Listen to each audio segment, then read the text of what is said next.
मनीष कश्यप पर एनएसए यानी national security act या कानून के तहत केस हुआ है। दैनिक भास्कर की वेबसाइट और दूसरे वेबसाइट की रिपोर्ट के मुताबिक मनीष कश्यप पर एनएसए लगाया गया है, वो भी तमिलनाडु में। मतलब मनीष ने जो किया वो राष्ट्रीय सुरक्षा के लिए खतरा था।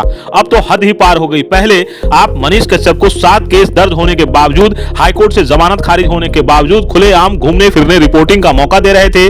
तेजू भैया यानी मंत्री तेज प्रताप यादव, बिहार के तेज तर्रार रामचरितमानस के व्याख्याता, शिक्षा मंत्री प्रोफेसर चंद्रशेखर राय और तमाम लोगों से इंटरव्यू लेने की खुली छूट दे रहे थे। तमिलनाडु प्रकरण के कई अखबारों, टीवी चैनल और न्यूज वेबसाइट की रिपोर्ट आने के बाद मनीष कश्यप ने ऐसा क्या खबर किया या क्या ऐसा वीडियो बनाया जिससे राष्ट्र को खतरा हो गया। कल ही यानी 5 अप्रैल को ही एक मलयालम न्यूज चैनल के मामले में फैसला देते हुए chief justice of India doctor DY Chandrachud की बेंच ने केंद्र सरकार को कड़ी फटकार लगाते हुए कहा कि सरकार की नीतियों की आलोचना करना राष्ट्र के लिए सुरक्षा को खतरा कैसे हो गया। यह प्रेस की आजादी को दबाने वाली बात है। सुप्रीम कोर्ट ने केंद्र सरकार के उस आदेश को रद्द किया जिसके तहत चैनल का लाइसेंस रद्द किया गया था।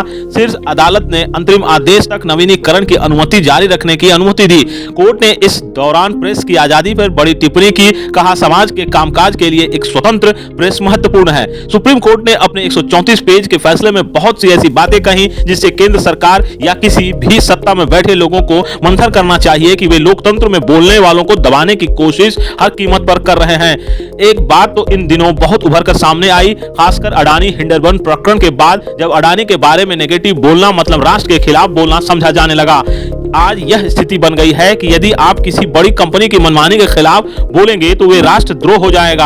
आप सोच रहे होंगे कि ये मनीष कश्यप की बात करते करते मैं कहां से कहां चला गया, लेकिन मनीष कश्यप के मामले में एक दृष्टिकोण, एक नजरिया, एक एंगल यह भी है कि तमिलनाडु के बड़े बड़े उद्योगपति जिनका व्यापार बिहारियों की बदौलत चलता है, वे क्यों चाहेंगे कि कोई ऐसा व्यक्ति स्वतंत्र रहे जो बिहारियों को उकसाता है, समझाता है कि बाहर ही क्यों मजदूरी, अपने राज्य में क्यों नहीं। जिस तमिलनाडु को दही के पैकेट पर हिंदी में दही लिखना पसंद नहीं, सोच सकते हैं वे आप हिंदी भाषी मजदूर के लिए क्या बहुत प्यार बरसाते होंगे। नहीं, ये केवल व्यापारियों की सस्ते मजदूरों के लिए चालबाजी है, बेचैनी है। वहां के बड़े बड़े उद्योग को तमिलनाडु प्रकरण से नुकसान हुआ है। पिछले कई महीनों से ये माहौल था, वहां के व्यापार को प्रभावित कर रहा था और कर रहा है। मार्च के शुरुआत में जो हुआ उस माहौल को चरम पर पहुंचाने की साजिश थी। अब मनीष कश्यप को उसी व्यापारिक लॉबी के इशारे पर नाथा जा रहा है, नचाया जा रहा है, जिसके खिलाफ बोलना अब इस देश में राष्ट्रीय सुरक्षा का मसला बन जाता है। तो मनीष कश्यप पर राष्ट्रीय सुरक्षा कानून को लगाना ही था। हाँ, महात्मा गांधी पर भी टीका टिप्पणी की थी और सुने हैं हत्या का भी केस कराने की तैयारी चल रही है। उसके साथ ही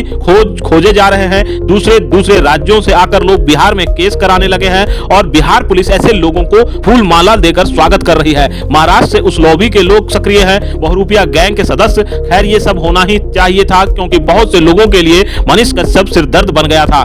कुछ मीडिया घराने, कुछ कथित वरिष्ठ पत्रकार, कुछ वरिष्ठ कलाकार, कुछ वरिष्ठ दलाल, कुछ ऐसे अभियंता जो सीधे मंत्री को खुश करके ट्रांसफर के बाद भी जमे रहते हैं और सदन में विधान पार्षद चिल्लाते रह जाते हैं, ये क्या हो रहा है, ये क्या हो रहा है। उदाहरण के लिए दरभंगा अंचल के अधीक्षण अभियंता ग्रामीण कार्य विभाग के, उन्होंने ग्रामीण कार्य विभाग के मंत्री तेजस्वी यादव को पता नहीं क्या घुट्टी पिलाई है, जो ट्रांसफर के बाद भी 1.25 महीने से टस से मस नहीं हो रहे हैं और विधान परिषद में कई सदस्य सवाल उठा रहे हैं। खैर, मैं फिर मनीष कश्यप से भटक कर दूसरी तरफ चला गया। सरकार की मंशा ये है, या राज्य की सरकार हो या केंद्र की सरकार, जो धन बल से ताकतवर हो, वो अपनी कमी किसी कीमत पर नहीं सुनेगा और नहीं सहेगा।